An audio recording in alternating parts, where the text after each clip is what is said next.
Mi nombre es Ángela Cassini y los invito a viajar con la imaginación a un mundo de historias fantásticas.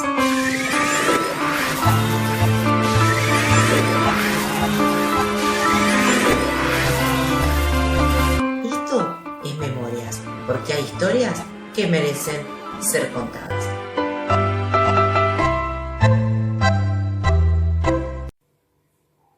Buenas noches. Hay leyendas que son historias y hay vidas que nacieron para ser leyendas. Soy argentina de nacimiento, mi nombre es Ángela Cassini y los invito a escuchar historias para conocer mi país. Esto es Memorias, porque hay historias que merecen ser contadas. Vengan conmigo. Memorias que te apasionan, que por siempre son guardadas, memorias que son historias que merecen ser contadas. Buenas noches, ¿cómo les va? Bienvenidos a otra emisión más de Memorias de los jueves por La Meca Radio. Conocer nuestro pasado nos permite entender nuestra identidad y valorar la labor de quienes proyectaron la ciudad hace más de un siglo. Por eso hoy nos vamos a ubicar en el barrio porteño de San Telmo, en un predio donde se cree se realizó la primera fundación de la ciudad de Buenos Aires. Bienvenidos a conocer el Parque Lezama. Conocido como el Bajo de la Residencia, la Punta de Doña Catalina y la Barranca de Marcó, este sector supo albergar el primer horno de ladrillos, el primer molino de viento, depósitos para almacenar mercaderías y también la barraca de la Real Compañía de Filipinas, dedicada al comercio de esclavos. A principios del siglo XIX, la zona comenzó a popularizarse como lugar de vacaciones, por lo que muchas familias aristocráticas adquirieron terrenos y edificaron las primeras quintas para pasar el verano. Con esta idea, luego de sucesivas ventas, el predio que incluía el terreno del parque fue adquirido en remate público por el comerciante inglés Daniel Mackinlay, quien construyó una casa sobre la barranca de Marcó, creó una huerta y plantó árboles frutales en el que sería su sitio de descanso en las afueras de la ciudad. Dicen que la denominación Quinta de los Ingleses, que es como se la llamaba, surgió debido a que Mackinlay acostumbraba a izar en el sitio la bandera del Reino Unido y los porteños siguieron llamándola así, aun cuando era propiedad de Charles Riddle Horne, un norteamericano cuñado del general Juan Lavalle. Mr. Horne compró algunos terrenos vecinos, amplió el parque y edificó una mansión mucho más distinguida. Desde las antiguas balaustradas antes se vislumbraba el río. Se caracterizaba por los jardines repletos de rosales, camelias y árboles exóticos. Fueron estas flores las que acercaron a Horne a Juan Manuel de Rosas. Mr. Horne, a pesar de su condición de gringo, era un buen federal y como tal siempre lucía su corbata rojo punzó. Cuentan que su casa resultaba casi tan lujosa como el Palermo de San Benito, la propiedad de su amigo don Juan Manuel de Rosas. Fue la amistad con Rosas la que finalmente lo obligó a exiliarse tras la caída de este. Horne vende desde Montevideo, por poder, su propiedad a José Gregorio Lezama en el año 1857, un acaudalado comerciante salteño quien terminó de transformarla en uno de los lugares más bellos de la ciudad. Don Lezama, casado con doña Ángela de Álzaga, adquirió nuevos lotes con los que extendió el límite hasta Avenida Brasil. Gran aficionado a los jardines y a la vegetación, contrató un paisajista belga para que realizara el parque.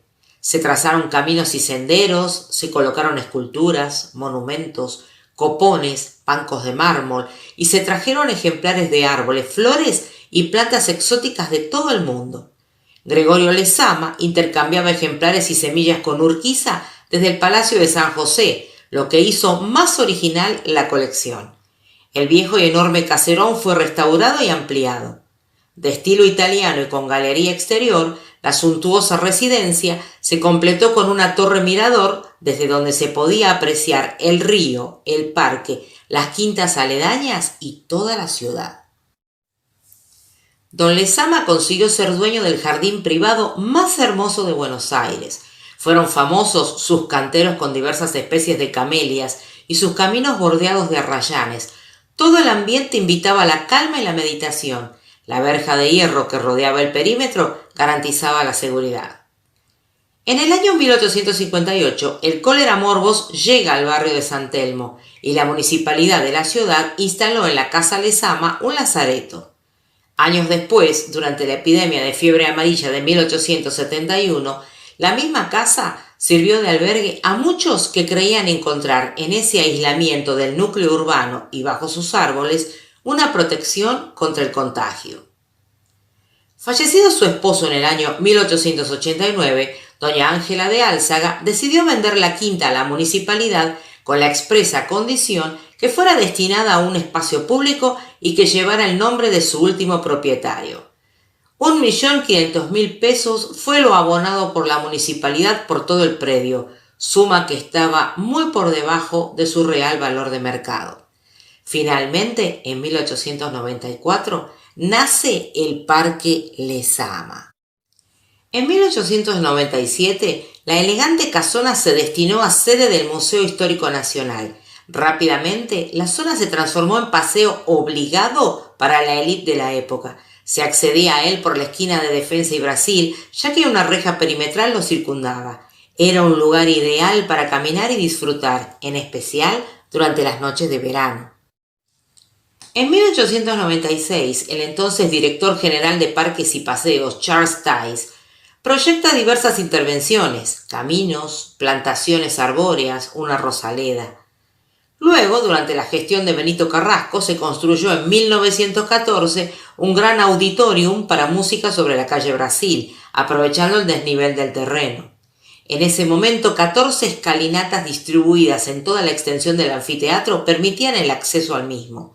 De esa manera, 6.000 personas podían participar de los encuentros artísticos. A ambos lados del kiosco destinado a los ejecutantes se formaron parterres con decoraciones y artísticos jarrones en su centro, completando el conjunto. Contaba con numerosas atracciones: calecita, circo, un pequeño tren, un lago artificial, un tambo, un pabellón para banquetes, un restaurante y un cinematógrafo que fue el primero del barrio. En 1931 se sacó la verja que rodeaba el parque. Algunas crónicas dicen que algunos asaltantes, cuando eran perseguidos por la policía, lo escalaban hábilmente encontrando refugio. A partir de entonces, el paseo fue completamente libre, ya que antes era abierto al público solamente los jueves y domingos.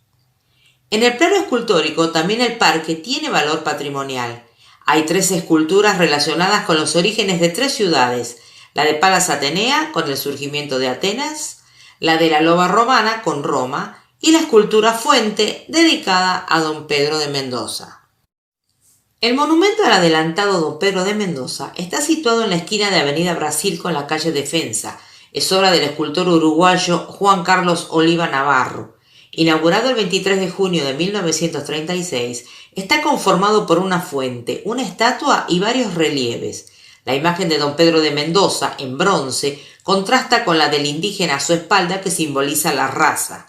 El bajorrelieve está ejecutado sobre un bloque revestido en mármol travertino. A los laterales, otros relieves narran escenas relacionadas, mientras que las 2 vertientes de la fuente simbolizan los 2 ríos, el Guadalquivir, que es el punto de partida, y el Río de la Plata como punto de llegada. La estatua de la Loba Romana es uno de los monumentos más antiguos, ya que fue un regalo de la ciudad de Roma con motivo de los festejos del centenario. La escultura fue inaugurada el 21 de abril de 1921. Una réplica de ella se encuentra en el Jardín Botánico Carlos Thais. En 1936 se erigió allí el Monumento a la Cordialidad Internacional, tributo con que Montevideo rindió homenaje a la Reina del Plata cuando cumplió 400 años. Ubicado sobre Avenida Martín García, es obra del escultor Antonio Pena y el arquitecto Julio Villamajó, y representa la unidad entre Uruguay y Argentina.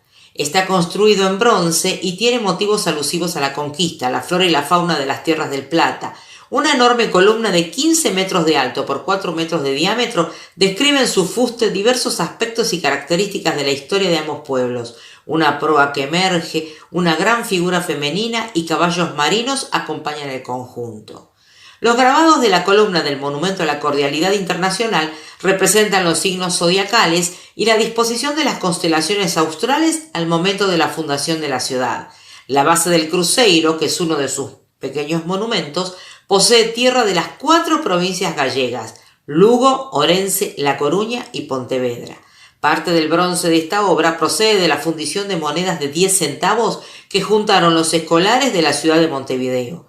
Donado por la ciudad de Montevideo en conmemoración del 4º centenario de la primera fundación de Buenos Aires, data de 1936, si bien se lo instaló recién en 1962. Las barrancas del Río de la Plata, hoy convertidas en un predio cuyo verde nos invita a evocar historias. Parque Lezama en memorias, porque hay historias que merecen ser contadas. Memorias que se agigantan, que se hacen dueñas del tiempo, memorias que se disfrutan, que son eternos recuerdos. Segundo bloque de este Memorias de los Jueves por La Meca Radio. El bar británico es el emblema del Parque Lezama. Inaugurado en el año 1928, es una de las esquinas con mayor historia. Con los años se convirtió en uno de los lugares más tradicionales y el gobierno de Buenos Aires lo declaró bar notable de la ciudad en 1998. Esta es su historia. El bar británico está ubicado en una esquina típica del barrio de San Telmo, en las calles Brasil y Defensa, frente a la entrada principal del Parque Lezama. Antes de tomar su nombre actual, el local era la pulpería La Cosechera. Según el relato histórico, allí concurrían ingleses excombatientes de la Primera Guerra Mundial. También se cuenta que buena parte de los británicos que acudían eran empleados del Ferrocarril del Sur, una compañía del Reino Unido que operaba el tren que partía de Plaza Constitución. Debido a los concurrentes en gran parte ingleses, es que se le habría cambiado el nombre a la pulpería por el de bar británico en 1928. El bar británico fue atendido hasta la década del 2000 por José Trillo, Pepe Miñones y Manolo Pose, 3 españoles que en la década de 1960 habían comprado el fondo de comercio del lugar. Uno de los mitos decía que el nombre fue una solución salomónica para acallar disidencias internas. Uno de los 3 dueños era republicano y el otro franquista, y al menos en sus años mozos debían alternar turnos para no verse las caras. Los gallegos, que era como se conocía a los administradores, tomaron la costumbre de mantener el café abierto las 24 horas y por ello logró constituirse como refugio de personalidades de la cultura y de la bohemia. Su entorno inspiró a Ernesto Sábato para ambientar escenas de su novela Sobre héroes y tumbas, y su continua vigilia lo hicieron refugio obligado de noctámbulos y tacheros. En 1982, durante la Guerra de Malvinas, la fiebre bélica entre argentinos e ingleses forzó cambios de nombre. Como la dictadura militar impuso el cambio de nombre a todo espacio que hiciera referencia a Inglaterra, el bar se llamó temporariamente El Tánico, borrando de los vidrios la sílaba bri. Con el tiempo recuperaría su nombre original. El periodista y escritor Enrique Sims relató escenas del pasado junto a miembros de la banda de rock Los Redonditas de Ricota, por ejemplo, y otros artistas nacionales como el actor Daniel Arauz, el violinista Jorge Pinchevsky, el bajista Alejandro Medina e integrantes de la banda Los Piojos. Por otra parte, las reuniones del Foro del Bar Británico, organizado por Juan Carlos Gené en el año 2002, reunieron a intelectuales como Horacio González, Analía Efrón, Jack Namias y Álvaro Abós. Pese a su popularidad, el bar cerró en el año 2006. Juan Pablo Benvenuto, presidente de la Sociedad San Andrés, propietaria del inmueble, argumentó la necesidad de mejoras y se negó a renovar el contrato al local. Cuando intentó recuperar la posesión, se encontró con la oposición de vecinos y parroquianos, que en un gesto simbólico le arrojaron las llaves de sus casas, bajo la imagen de que preferían entregar sus casas antes que renunciar al bar donde se juntaban. Incluso el vicepresidente de la Nación de aquel entonces, Daniel Scioli, o el cantautor español Joaquín Sabina, participaron del reclamo durante su visita a Buenos Aires en ese año. Con una juntada de firmas se demostró que al menos 14.000 personas estaban en contra del cierre del simbólico café. Sin embargo, a pesar de los esfuerzos, el bar fue desalojado en junio del año 2006 con un operativo policial.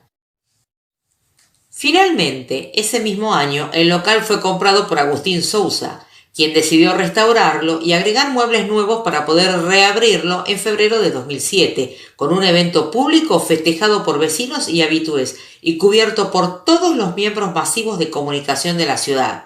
Sin embargo, el 12 de agosto del 2014, por la imposibilidad de mantenerlo, fue nuevamente cerrado. Finalmente reabrió sus puertas el 11 de noviembre del año 2014 por sus nuevos dueños, los hermanos Aznares. En los últimos años, las mesas del Británico han sido visitadas por decenas de artistas que han hecho del lugar una usina de pensamiento, dispersión y creatividad. Este es el tipo de milagros que ocurre en ciertos lugares donde las persianas se bajan por circunstancias económicas, pero vuelven a abrirse gracias a los recuerdos. Esto es Memorias, porque hay historias que merecen ser contadas.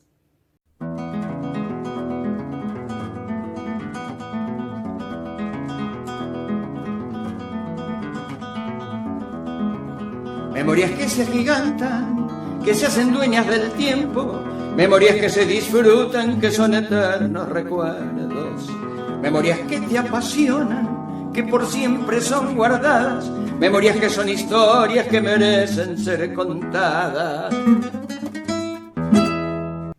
Tercer bloque de este Memorias de los Jueves por La Meca Radio. Primera en Sudamérica y la única que data de la época imperial, la Catedral Ortodoxa Rusa de la Santísima Trinidad frente al Parque Lezama es una verdadera joya arquitectónica que acaba de cumplir 120 años y se encuentra en pleno proceso de restauración. Vamos a conocerla. A fines del siglo XIX, la colectividad rusa en la Argentina era muy pequeña. En 1904 había 3.208 rusos en la ciudad de Buenos Aires, y no todos eran cristianos ortodoxos. Sin embargo, había ciudadanos de otras nacionalidades, montenegrinos, serbios, griegos, que practicaban este rito. Estos ortodoxos, así de escasos, y cuyo arraigo no era tan antiguo, consiguieron en muy pocos años igualar el logro de otras minorías religiosas establecidas en el país desde la época de la independencia. Y así como los británicos, anglicanos y presbiterianos, los alemanes luteranos y los norteamericanos metodistas habían cumplido el anhelo de disponer de un templo propio en la capital, en tiempos de Rosas también los ortodoxos multinacionales buscaban un santuario en el cual celebrar sus oficios de acuerdo al rito cristiano de mayor antigüedad, más antiguo incluso que la liturgia católica romana. Desde 1887 habían empezado las peticiones al zar por parte de quienes se presentaban como hijos huérfanos de la Madre Iglesia para la creación de una iglesia ortodoxa en Buenos Aires. Estos pedidos se canalizaban a través del cónsul general del imperio Pedro Christoffersen, de origen noruego. Entretanto, las primeras misas y bautismos de rito ortodoxo se celebraban en casas particulares. En septiembre de 1891, en respuesta a los ruegos de los emigrados ortodoxos, llega a Buenos Aires el padre Constantino Izrastov. Con solo 26 años de edad, pero muy formado y culto, cambiará la historia de la pequeña colectividad y su obra tendrá un alcance continental. Fue el zar Alejandro III el que dispuso la creación de la Iglesia Ortodoxa en Buenos Aires y luego su hijo Nicolás II el que la concretó. De hecho, el padre Izrastov acudió al propio emperador para reunir los fondos necesarios, ya que los recursos locales eran insuficientes. En 1897 viaja a Rusia, donde es recibido en la corte imperial en la cual reinaba Nicolás II desde 1894. El futuro templo se construiría a partir de un croquis del arquitecto Alejandro Christoffersen, sobrino del cónsul y director de la obra, pero con diseño del arquitecto oficial del Santo Sínodo, Mijail Preobrazhensky. Con respecto al estilo del edificio, podría caracterizarse como una muestra de la arquitectura religiosa historicista rusa, de marcados rasgos moscovitas del siglo XVI, tributarios de las estéticas bizantinas. Una gran cúpula rodeada de 4 torrecillas angulares que terminan en cupulinis con forma bulbosa, popularmente llamadas cebollas, construidos con planchuelas de zinc escamadas, pintadas de azul y tachonadas con estrellas doradas. Lamentablemente, el encierro entre 2 medianeras resta ángulo de visión al edificio, pero la hermosa fachada puede apreciarse bien desde el parque hacia el cual mira. Tras 3 años de trabajo, el templo se inauguró el 6 de octubre de 1901. A la inauguración asistió el presidente de la República, Julio Argentino Roca. La mayor parte de los objetos, íconos, vasos sagrados, ornamentos, candelabros y pinturas que decoran el interior fueron traídos de Rusia. En su mayoría eran las donaciones de los fieles gestionada por Izrazov. Este, además de líder comunitario, se fue convirtiendo en una figura de proyección regional, con un rol también diplomático, que se potenció después de la Revolución Rusa, ya que la colectividad ortodoxa local permaneció fiel al zar. Desde 1926, el padre Izrazov era director de parroquias rusas en Sudamérica, muchas de ellas creadas bajo su impulso. Incluso el gobierno argentino lo había reconocido como representante legal de la Iglesia Ortodoxa rusa en Buenos Aires. Por su gestión, en 1946 Perón autoriza la llegada de refugiados rusos, a los que Konstantino Izrazov, que estuvo siempre enfrentado al régimen soviético, salvó del encierro en el terrible archipiélago Gulag. Fue un verdadero apóstol de la ortodoxia en la región. Para el mismísimo Perón, Monseñor Izrazov fue la encarnación viva de la Iglesia Ortodoxa, desconocida hasta ese momento tanto para la población nativa como para el gobierno de la Argentina, donde gozó de un estatus especial. Aun cuando la Iglesia Ortodoxa no tuviera el rango de privilegio constitucional de la Iglesia Católica Romana, su representante quedó asimilado, más o menos, al tratamiento que el gobierno dispensaba a los obispos o a los nuncios. Su firma, incluso, había sido legalizada ante la Cancillería, a la par de las rúbricas de embajadores y cónsules extranjeros. La construcción de este templo dice, por lo tanto, mucho acerca de la tolerancia religiosa que caracterizó desde los primeros tiempos a la Argentina. El templo está en la parte alta del edificio y se accede a él por una escalera. Al llegar se aprecia el impactante iconostasio, la pared ricamente ornamentada que lo atraviesa de lado a lado y separa el santuario donde se encuentra el altar, al que solo acceden los oficiantes, de la nave. En el iconostasio hay 3 puertas que solo se abren durante la misa. El templo ostenta un Cristo con los 3 travesaños de la cruz ortodoxa. El superior corresponde a la inscripción que los mismos romanos pusieron en la cruz: Rey de los judíos. El segundo, más largo, es sobre el cual clavaron los brazos de Jesús. El tercero es el de los pies, que en el crucifijo ortodoxo tiene 2 clavos. Está inclinado hacia un lado, el superior indica el paraíso, el otro apunta al infierno. Recordemos que según los evangelios, Jesús fue crucificado junto a 2 delincuentes. Uno de ellos se muestra arrepentido y el Hijo de Dios le promete que antes que termine el día se reencontrarán en el cielo. Es lo que simboliza el travesaño inclinado. Un reo será salvado, el otro se irá al infierno. Las iglesias ortodoxas surgen del llamado Gran Cisma de 1054, que dio origen a una iglesia católica en Occidente, con sede en Roma, y una ortodoxa en Oriente, conformada por varios patriarcados autárquicos. La ruptura obedeció a motivos jurisdiccionales, esencialmente el no reconocimiento de la autoridad papal por sobre toda la cristiandad de entonces, y en menor medida teológicos y rituales. Las iglesias ortodoxas son nacionales, aunque se reconoce una primacía honoraria al Patriarcado de Constantinopla. Actualmente, la feligresía de la iglesia de Parque Lezama es de unas 50 familias. Se trata de una colectividad pluriétnica. El pedido de creación del templo en Buenos Aires lo hicieron ortodoxos montenegrinos. Hay también ucranianos, rumanos, griegos y serbios.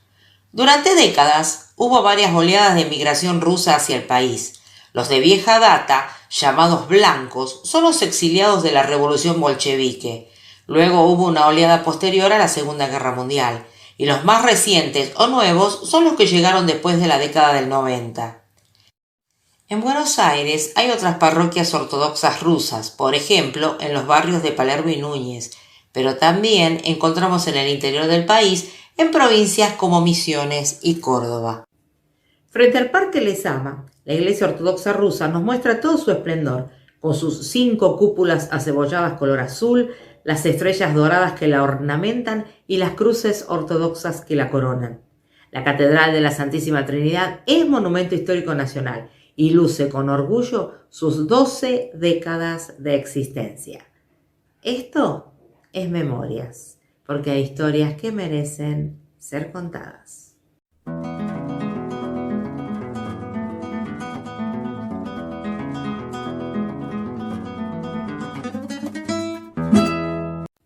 Hemos llegado al final de este Memorias del día de hoy. Antes de irme, les cuento cuáles son las fuentes que consulté para hacer estos informes. Ellitoral.com.ar, Revista Anfibia, buenosaires.gov.ar, Arcón de Buenos Aires, revistango.com, wonderargentina.com, Telam, AICA, Todo Noticias, La Guía de Buenos Aires, Infobae y el Archivo General de la Nación. Es todo por hoy. Los invito a que se encuentren con nosotros nuevamente el jueves que viene a la misma hora por aquí, por la Meca Radio. Y no se olviden, hay leyendas que son historias y hay vidas que nacieron para ser leyendas. Esto es Memorias, porque hay historias que merecen ser contadas. No olviden suscribirse al canal y tocar la campanita para que les avise cuando empiece el programa. Disfruten su fin de semana. Les mando un beso grande.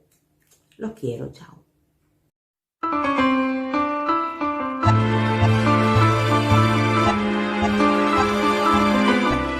Mi nombre es Ángela Cassini y los invito a viajar con la imaginación a un mundo de historias fantásticas.